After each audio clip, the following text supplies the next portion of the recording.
Welcome to Close Your Eyes, Listen to Stories. Close your eyes, relax, and let me take you into the story.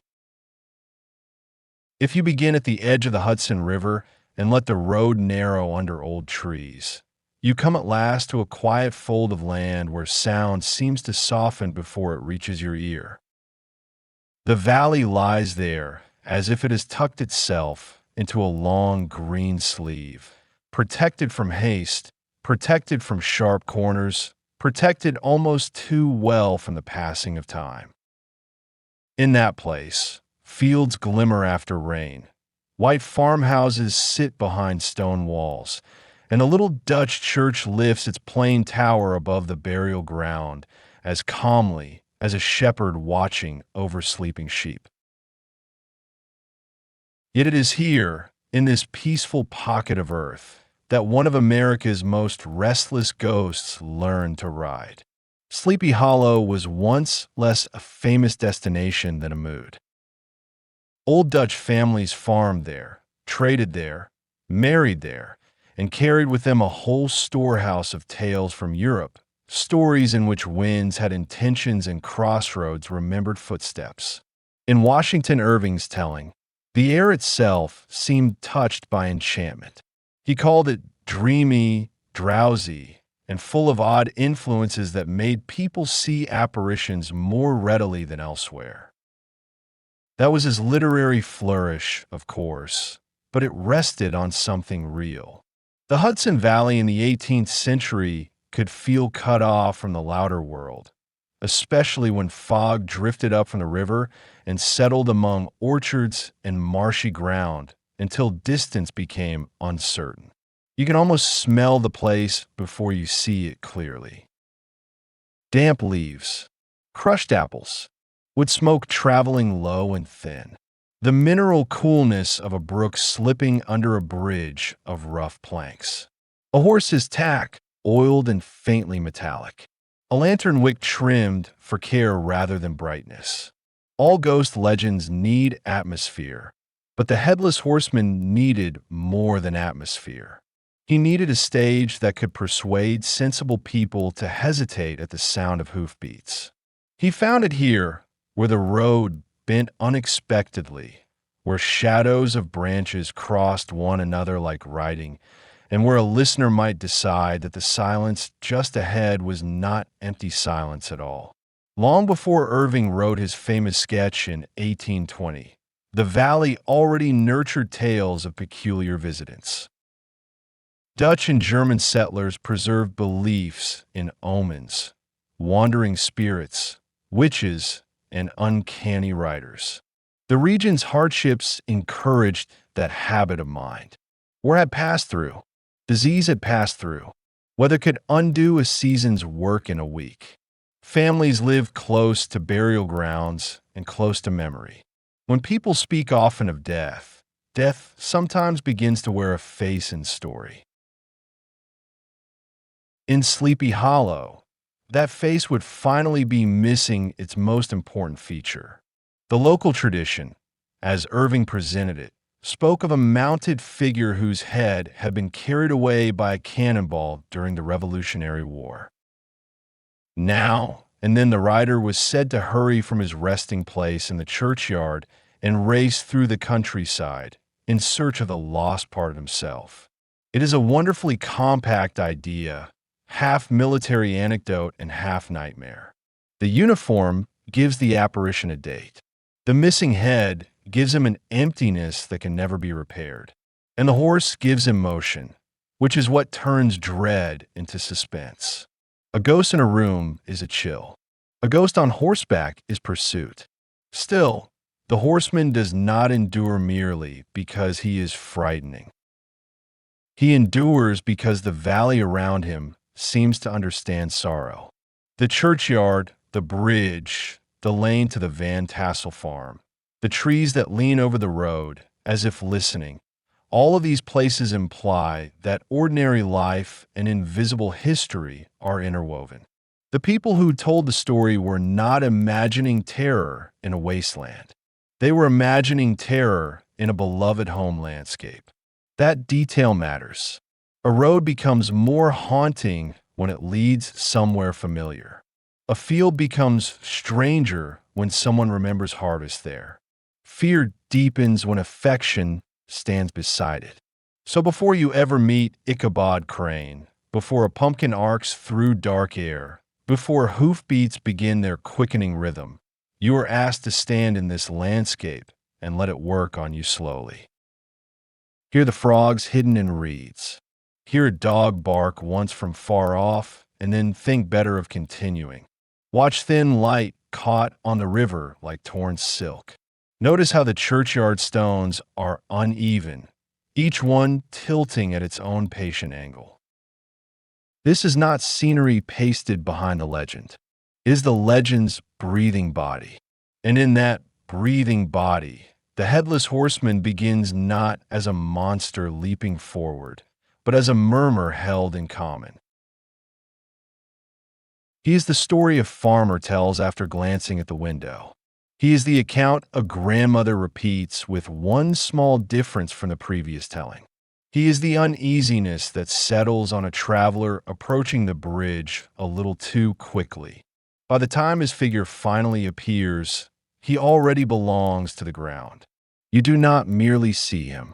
You feel that the hollow has been expecting him all along.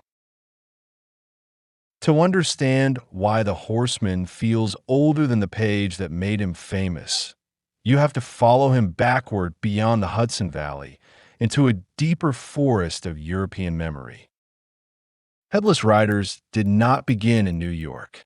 They had been circling through story for centuries, carrying with them warnings, judgments, and the raw astonishment that comes from seeing a human form made suddenly incomplete.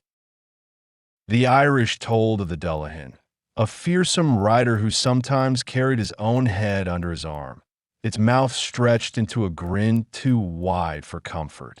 In parts of Germany and Scandinavia, tales of spectral hunts and restless mounted dead moved through winter air like packs of hounds. Across these traditions, the missing head rarely meant simple gore. It signaled a breach in the natural order, a soul not properly settled. Settlers brought that imaginative inheritance with them when they crossed the Atlantic. They also brought habits of interpretation. A sudden illness, an unlucky encounter, a strange light on a road. These things did not arrive as isolated facts. They entered a world where older stories were ready to receive them. The Hudson Valley, with its mixed Dutch, German, English, and later American communities, became a place where folklore braided itself from several languages at once.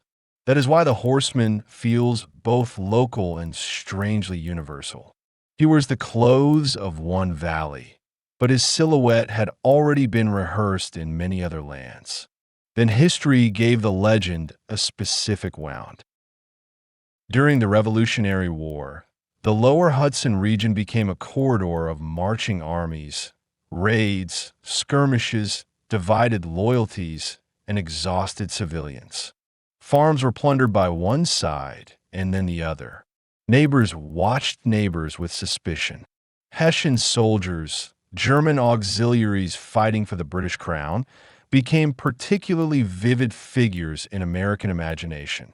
Their uniforms were unfamiliar. Their language marked them as outsiders.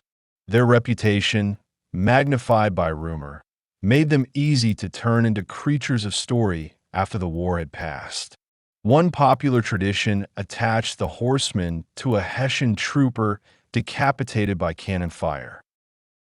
The exact battlefield is uncertain. Some versions place the death near White Plains in 1776. Others leave the location deliberately hazy, as folklore often does when accuracy would only limit a tale's reach. Irving himself mentioned that the unknown soldier had been buried in the churchyard and that the ghost rode forth each year in search of his head. Historians cannot verify such a burial with confidence. But the emotional truth is clear enough. War often leaves behind bodies that cannot be made whole and communities that keep imagining what unfinished business may still be moving among them. There's something almost tender in that detail once you look past the fright. The horseman is chasing not revenge in the grand dramatic sense, but completion. He wants what was taken from him in an instant of violence. He wants his own face back, or his own identity, or perhaps simply the right to stop searching. A headless ghost is unsettling because it is difficult to pity him without also recoiling. Yet legends endure longest when they trap two feelings together. The Headless Horseman carries terror and grief at the same time. That double feeling is part of what makes him impossible to forget. The early Republic of the United States was also a nation eager for stories that felt native to its own soil. Washington Irving understood that instinct beautifully. He spent years shaping an American literary voice that could borrow from European tradition while sounding rooted in local ground. The sketchbook, where the legend of Sleepy Hollow first appeared, was published when the country still lacked a deep canon of homegrown legends recognized around the world. Irving offered readers precisely that: an American valley, American anxieties, American humor, and an apparition who seemed to arise from both history and old country superstition. Even the horseman's horsemanship matters. Horses were the fastest power most people knew intimately. They could carry news, danger, medicine, or soldiers. The rhythm of hooves on packed earth could mean rescue or ruin. A specter on horseback, therefore, enters the body before it enters the mind. You do not need to understand what you have seen in order to fear how quickly it may overtake you. That physical knowledge belonged to people in the 18th and 19th centuries in a way it no longer does, and it gave the legend immediate force. So when the rider eventually thunders through Sleepy Hollow, you are hearing more than a single ghost story. You are hearing Irish dread, German unease, Dutch household lore, wartime trauma, and the young republic's hunger for myth all braided into one dark figure. He is not just a costume for autumn spectacle. He is an old fear translated into American language. And because he rides with the wound of war where a face should be, he also reminds you that nations, like people, carry scars beneath their more polished stories. By the time he reaches the bridge near the church, the horseman is already layered with meanings he never explains. He is a foreign soldier made local ghost. He is an immigrant folklore figure turned American celebrity. He is a terror born of cannon smoke and then softened, slightly, by the valley that kept retelling him. In that sense, the rider arrives in Sleepy Hollow already half legend, half memory, and entirely ready for literature. Washington Irving's genius was not merely to place a ghost on a road. It was to place that ghost in the path of a man, so vividly human that you can feel every flutter of vanity and dread inside him. Ichabod Crane, the lanky schoolmaster at the center of the tale, is often remembered as comic prey, but he is more than that. He is ambitious, lonely, hungry for comfort, and easy to embarrass. He teaches children by day, sings psalms with enough sweetness to charm others, and keeps a sharp eye on every well-stocked farmhouse that might suggest a prosperous marriage. In a village of sturdy local families, he is an educated outsider with more appetite than standing. Irving probably drew on several real models. Scholars often point to Jessie Merwin, a schoolteacher Irving knew in Kinderhook, as one possible inspiration. The setting, too, borrows from several Hudson Valley places rather than reproducing one map exactly. That blending is worth noticing. It means Sleepy Hollow is both a recognizable community and a dream of one, sharpened by selection. Into that dream walks Ichabod, all elbows and expectation, carrying with him the bookish susceptibility that makes ghost stories cling especially hard. You can picture him moving from house to house, as itinerant schoolmasters often did, boarding with the families of his pupils. He is useful enough to be welcomed and odd enough to be gently mocked. Children fear his birch rod, yet villagers see in him a harmless kind of social aspiration. He wants refinement. He wants a place at tables heavier with food than his own prospects can usually promise. Most of all, he wants Katrina Van Tassel, the lively and wealthy daughter of a prosperous farmer. Irving surrounds her with warmth and abundance. Orchards, geese, silver, shining pewter, cushioned chairs, rich pies, and those old Dutch interiors that seem to glow with stored plenty. For Ichabod, Katrina is not merely beauty. She is a rival. Standing against him is Brom Bones, broad-shouldered, laughing, physically assured, and deeply at home in the valley's rough amusements. Where Ichabod imagines and speculates, Brom acts. Where Ichabod calculates, Brom performs. Brom also cherishes prankish stories about his own brushes with the supernatural, including contests of speed and daring with the Headless Horseman. These boasts matter because they blur the border between bravado and belief. A man like Brom can laugh at ghosts while quietly using the village's ghost lore as a tool. In Sleepy Hollow, fear is social. People inherit it, shape it, and sometimes weaponize it. As Ichabod courts Katrina, he fills his own mind with legends until his body becomes a tuning fork for unease. He reads Cotton Mather's histories of witchcraft and listens greedily to old wives' tales by the hearth. He walks home afterward through fields and groves that seem transformed by what he has just heard. A rustle becomes evidence. A moan of wind becomes intention. Irving is gently amused by him, but never cruelly dismissive. The schoolmaster's fear grows from the ordinary human habit of feeding imagination until imagination begins feeding on you. That is one reason the Headless Horseman has survived so well. He does not belong only to the category of monster. He belongs to the category of expectation. Before Ichabod encounters anything on the road, he has already rehearsed the encounter in his nerves. Many listeners know this feeling intimately. A feared event begins long before it happens. The mind arranges shadows for it. The body prepares a rhythm for it. By the time the thing appears, part of you has been running for miles. Irving also gave the legend a playful ambiguity that preserved it. Is the writer truly supernatural, or is he Brom Bones in disguise, taking cruel advantage of Ichabod's suggestible nature? The famous smashed pumpkin found near the bridge points in one direction. The villagers' lingering confidence that Ichabod was spirited away points in another. Good ghost stories often die when explained too neatly.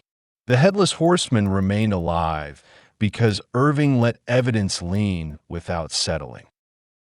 That uncertainty allows every retelling to choose its own emphasis. Some prefer a prank. Some prefer a specter. Most keep both possibilities moving together like twin wheels. In the middle of all this sits a quieter truth. Ichabod's fear is not ridiculous because it is excessive. It is touching because it reveals how badly he wants belonging. He wants a future bright enough to steady him. He wants to cross the village as someone no longer provisional. When those hopes are shaken, every tale he has swallowed returns to claim its due.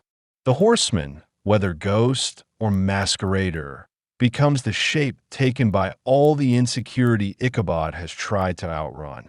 So the story tightens. The feast at the Van Tassel farm glows with food, music, and flirtation. The ghost stories afterward darken the corners. Brom laughs. Ichabod rides away alone. At that point, you do not need the rider to appear immediately. Fear is already saddled.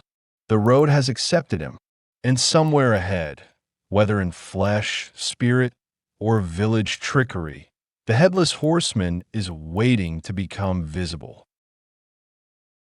The most famous passage in the legend is, in one sense, only a ride home. No castles collapse. No armies clash. No grand speech announces doom.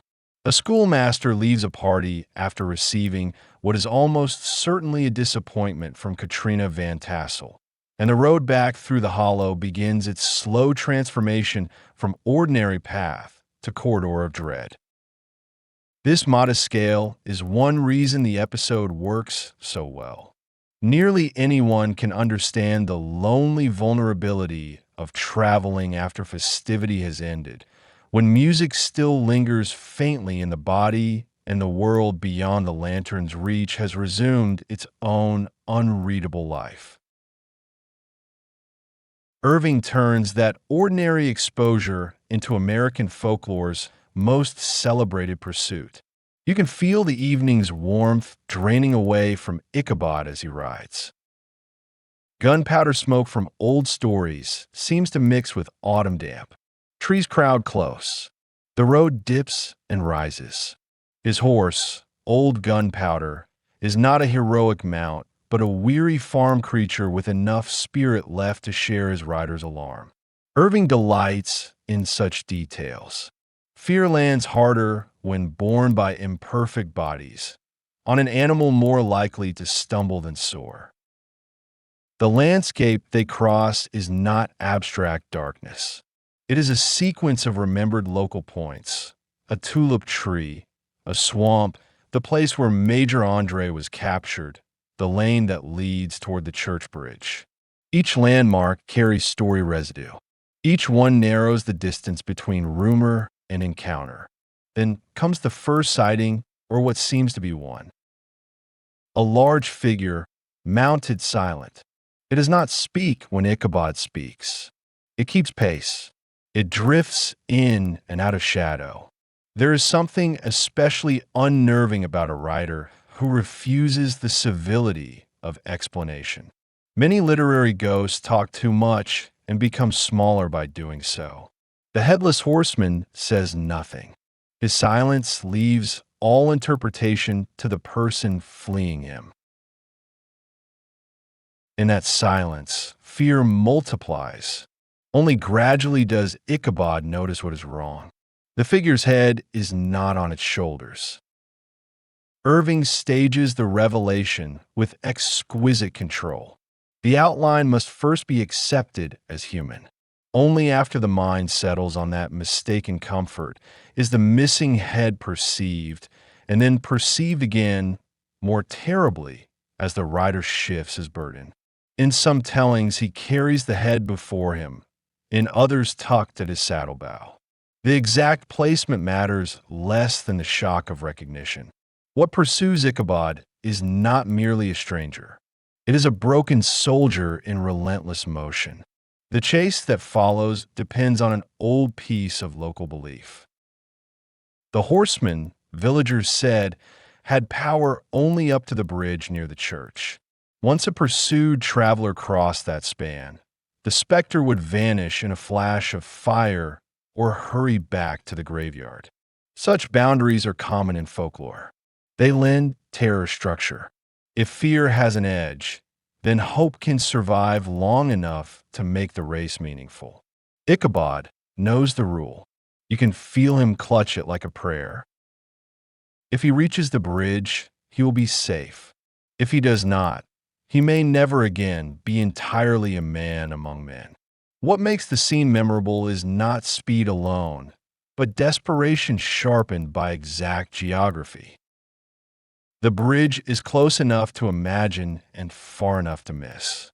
Gunpowder lurches. Hoof strike sparks. Branches whip past. The churchyard looms.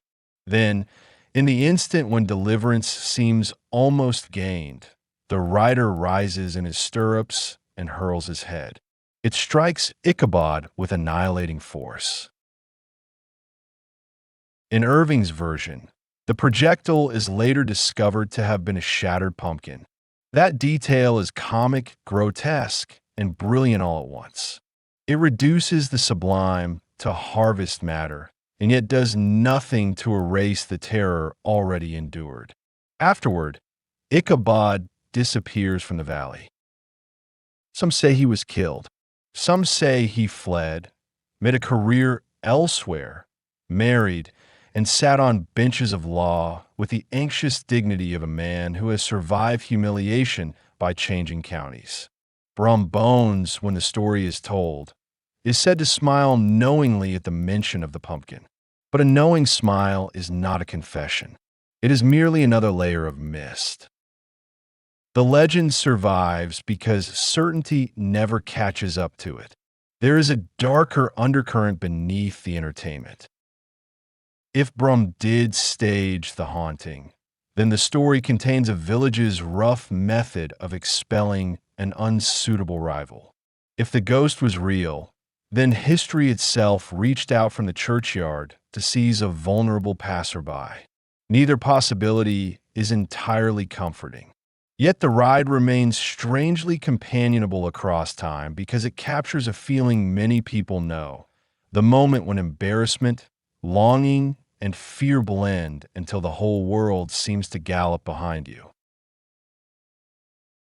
The Headless Horseman becomes unforgettable because he enters not just the road, but the body's oldest alarm. And still, for all its thunder, the scene ends in silence. A hat found near the bridge, a pumpkin in fragments, a missing schoolmaster. The road goes back to being a road. The church stands where it stood before. Crickets resume their measured work. That return to stillness is essential. The legend never spins itself completely. It leaves behind just enough emptiness for the hollow to fill again. The next time hoofbeats seem to arrive from farther off than any horse should be. After Washington, Irving released the legend in a print. The Headless Horseman did something rare for a ghost. He escaped his own story without losing it. He moved from page to stage, from fireside recitation to schoolbook, from illustration to parade, from local rumor to national emblem. Very few apparitions become instantly recognizable silhouettes. Dracula has his cape. Sherlock Holmes, not a ghost, but a cousin in cultural persistence, has his deerstalker. The horseman has an emptiness above the collar and a raised arm ready to throw. He could be reduced to outline and still be known. That transformation happened because Irving's tale sat at a useful crossroads. It was literary enough to be preserved, humorous enough to be assigned, eerie enough to be remembered, and local enough to feel authentic. 19th century Americans, building traditions for themselves, found in Sleepy Hollow a legend that looked old without being foreign beyond reach. The Dutch churchyard, the village gossip, the comic schoolmaster, the rough horseman, all of it felt rooted in actual ground. At the same time, the story retained the portable simplicity of folklore. You could tell in a few sentences or in a richly detailed evening performance. Illustrators helped enormously. Early visual versions fixed the contrast between Ichabod's awkward thinness and the horseman's violent sweep. Stage adaptations exaggerated Brum Bones and Katrina. Later, film and animation pulled the tale toward different moods.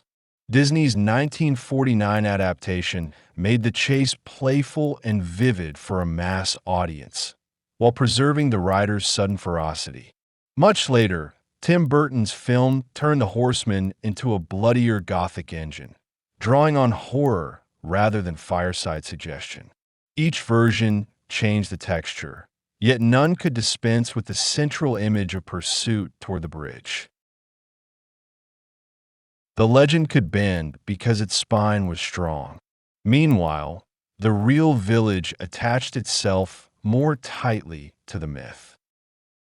North Tarrytown officially renamed itself Sleepy Hollow in 1996, an act that shows how thoroughly literature can seep back into geography. Cemeteries, tours, autumn festivals, and roadside signs now make the horseman part of local identity and local economy. There's something almost amusing in that. A restless ghost who once scattered travelers now helps guide them. Yet it also reveals the gentler destiny of many old fears. Communities learn to host what once haunted them.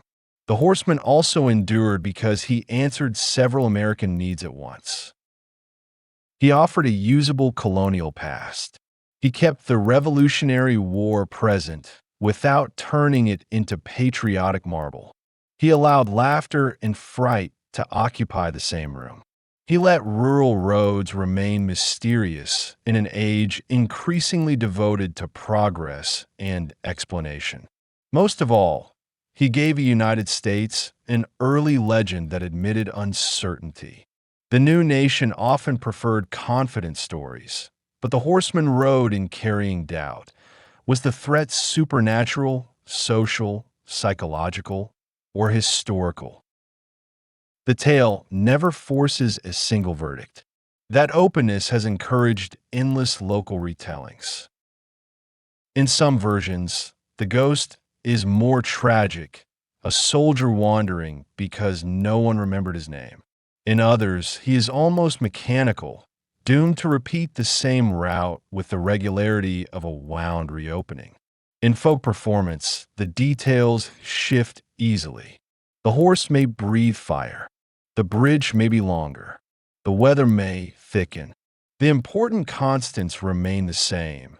A rider missing his head, a pursued human heart, a boundary that offers possible refuge, and a landscape that remembers more than it says. These are the deep beams of the legend's house. It is tempting to think of the Headless Horseman mainly as an autumn decoration, all pumpkins and black paper silhouettes.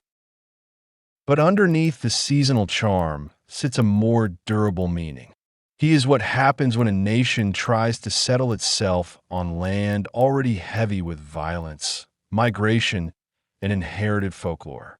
He is an imported image made native by local sorrow. He is also a reminder that fear often needs a face, and when history cannot provide one clearly, imagination supplies a blank where the face should be. The absence becomes more eloquent than features would have been. There is another reason he lasts. Many ghosts are tied to private guilt or family secrets. The horseman belongs to public memory. Roads, villages, wars, courts, churches, and schoolrooms all touch him. That shared quality makes him easy to adopt. You do not have to descend from one haunted family to feel his approach. You only need to know what it is like to move through a familiar place and sense that something unspoken is moving there too. He turns common landscape into charged landscape, and that transformation is one of folklore's oldest and most satisfying arts. So the Headless Horseman became American not because he lost his strangeness, but because the country kept finding new uses for it.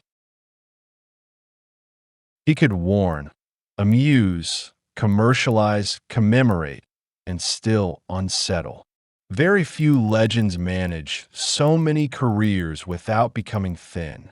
Yet each time the rider returns to the road near the church, he regains his original power. The valley darkens. The bridge waits. And a story once carried by local voices proves that it still knows how to ride. By the end of any telling, the question gently changes. It is no longer only whether the Headless Horseman existed, or whether Bones played too rough a joke, or whether some Hessian dead still searches the churchyard for what war took away.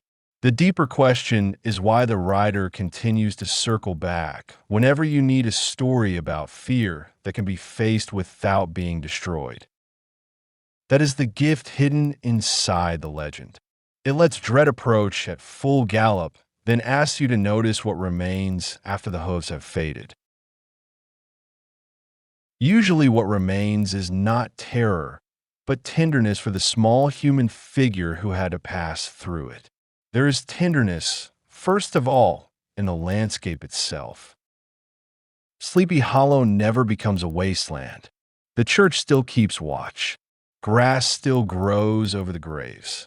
Farm kitchens still glow in imagination with stored apples, polished pewter, and bread set out to cool.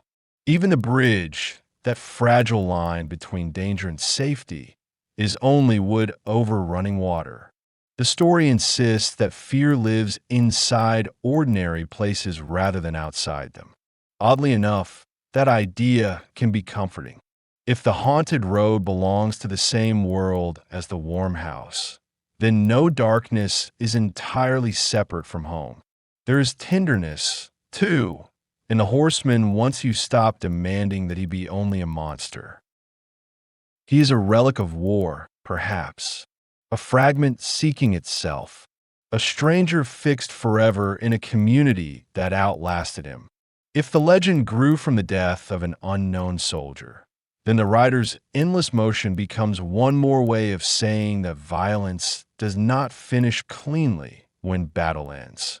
It lingers in roads, in families, in stories told for generations.